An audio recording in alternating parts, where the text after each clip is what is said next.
بیوی ہو تو ایسی۔ ایک بادشاہ اپنے محل کی چھت پر ٹہل رہا تھا۔ ٹہلتے ٹہلتے اس کی نظر محل کے نزدیک گھر کی چھت پر پڑی، جس پر ایک بہت خوبصورت عورت کپڑے سکھا رہی تھی۔ بادشاہ نے اپنی ایک باندی کو بلا کر پوچھا، کس کی بیوی ہے یہ؟ باندی نے کہا، بادشاہ سلامت، یہ آپ کے غلام فیروز کی بیوی ہے۔ بادشاہ نیچے اترا۔ بادشاہ پر اس عورت کے حسن کا جال سا چھا گیا تھا۔ اس نے فیروز کو بلایا۔ فیروز حاضر ہوا تو بادشاہ نے اس سے کہا، فیروز، ہمارا ایک کام ہے، ہمارا یہ خط فلاں ملک کے بادشاہ کو دے آؤ اور اس کا جواب بھی ان سے لے آنا۔ فیروز خط کو لے کر گھر واپس آ گیا۔ اس نے خط کو اپنے تکیے کے نیچے رکھ دیا، سفر کا سامان تیار کیا، رات گھر پر گزاری اور صبح منزل مقصد پر روانہ ہو گیا۔ اس بات سے لائلم کے بادشاہ نے ان کے ساتھ کیا چال چلی ہے وہ بالکل بے خبر تھا۔ ادھر جیسی فیروز نظروں سے اوجھل ہوا، بادشاہ چپکے سے فیروز کے گھر پہنچا اور آہستہ سے فیروز کے گھر کا دروازہ کھٹکھٹایا۔ فیروز کی بیوی نے کہا، کون ہے؟ میں بادشاہ ہوں، تمہارے شوہر کا مالک، بادشاہ نے کہا۔ تو اس نے دروازہ کھولا۔ بادشاہ اندر آ کر بیٹھ گیا۔ فیروز کی بیوی نے حیران ہو کر کہا، آج بادشاہ سلامت یہاں ہمارے غریب خانے میں؟ بادشاہ نے کہا، میں یہاں مہمان بن کر آیا ہوں۔ پھر اس کی بیوی نے بادشاہ کا مطلب سمجھ کر کہا، میں اللہ کی پناہ چاہتی ہوں آپ کے اس طرح آنے سے، جس میں مجھے کوئی خیال نظر نہیں آ رہی۔ بادشاہ نے غصے میں کہا، یہ لڑکی کیا کہہ رہی ہو تم؟ شاید تم نے مجھے پہچانا نہیں، میں بادشاہ ہوں، تمہارے شوہر کا مالک۔ فیروز کی بیوی نے کہا، بادشاہ سلامت، میں جانتی ہوں کہ آپ بادشاہ ہیں، لیکن بزرگ کہہ گئے ہیں کہ شیر کو اگرچہ جتنی بھوک لگی ہو وہ مردار تو نہیں کھانا شروع کر دیتا۔ اور کہاں بادشاہ سلامت، تم اس کٹورے میں پانی پینے آئے ہو جہاں تمہارے کتے نے پانی پیا ہے۔ بادشاہ اور اس عورت کی باتوں سے بہت شرمسار ہوا اور اس کو چھوڑ کر واپس چلا آیا، لیکن اپنی چپل تو وہیں بھول آیا۔ یہ سب تو بادشاہ کی طرف سے ہوا۔ اب فیروز کو آدھے راستے میں یاد آیا کہ جو خط بادشاہ نے دیا تھا وہ تو گھر پر ہی چھوڑ آیا۔ اس نے گھوڑے کو تیزی سے واپس موڑا اور اپنے گھر کی اور لپکا۔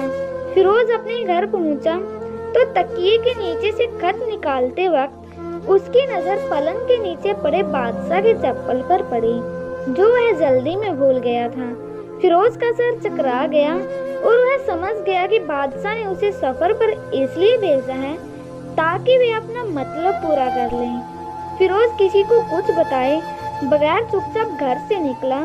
خط لے کر وہ چل پڑا اور کام کرنے کے بعد بادشاہ کے پاس واپس آیا تو بادشاہ نے انہیں انعام کے طور پر 100 دینار دیے۔ فیروز دینار لے کر بازار گیا اور عورتوں کے استعمال کے قیمتی کپڑے اور کچھ تحائف بھی خرید لیے۔ گھر پہنچ کر بیوی کو سلام کیا اور کہا، چلو تمہارے مائکے چلتے ہیں۔ بیوی نے پوچھا، یہ کیا ہے؟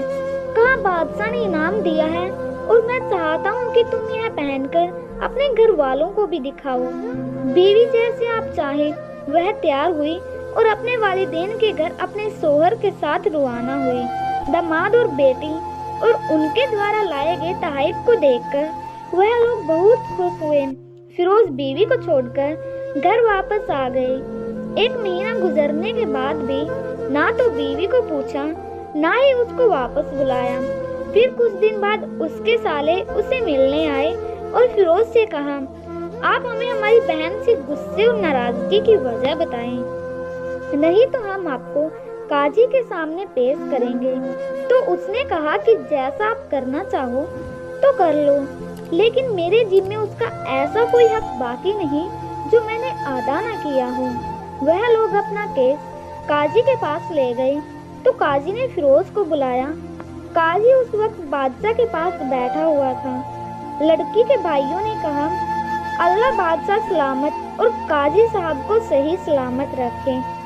قاضی صاحب، ہم نے ایک سرسبز باغ درخت پھلوں سے بھرے ہوئے اور ساتھ میں میٹھے پانی کا کنواں اس شخص کے حوالے میں دیا تھا۔ اس شخص نے ہمارا باغ اجاڑ دیا اور سارے پھل کھا لیے، درخت کاٹ دیے اور کنویں کو خراب کر کے بند کر دیا۔ قاضی نے فیروز کی طرف متوجہ ہو کر پوچھا، ہاں تو لڑکے تم کیا کہتے ہو اس بارے میں؟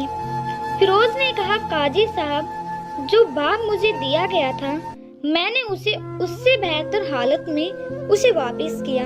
قاضی نے پوچھا، کیا اس نے باغ تمہارے حوالے ویسے ہی حالت میں واپس کیا جیسے پہلے تھا؟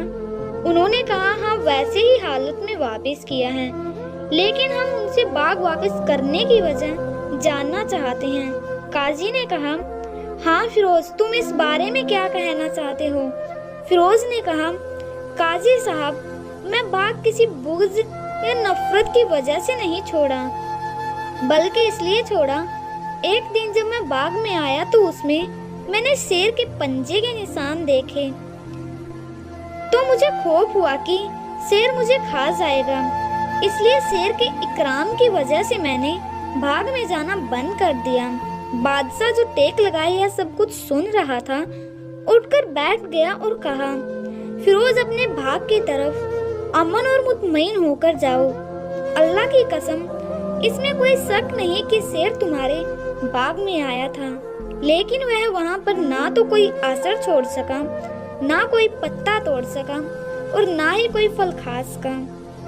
وہ وہاں پر تھوڑی دیر رہا اور مایوس ہو کر لوٹ گیا، اور خدا کی قسم، میں نے کبھی تمہارے جیسے باغ کے گرد لگی مضبوط دیواریں نہیں دیکھی۔ فیروز اپنے گھر آ گیا اور اپنی بیوی کو واپس لے آیا۔ نہ تو قاضی کو پتا چلا اور نہ ہی کسی اور کو کہ ماجرا کیا ہے۔ کیا خوب بہتر ہے اپنے اہل و عیال کے راز کو چھپانا، لوگوں کو پتا نہ چلے، اپنے گھر کے بید کسی پر ظاہر نہ ہونے دیں۔ Thanks for watching. Please subscribe our channel.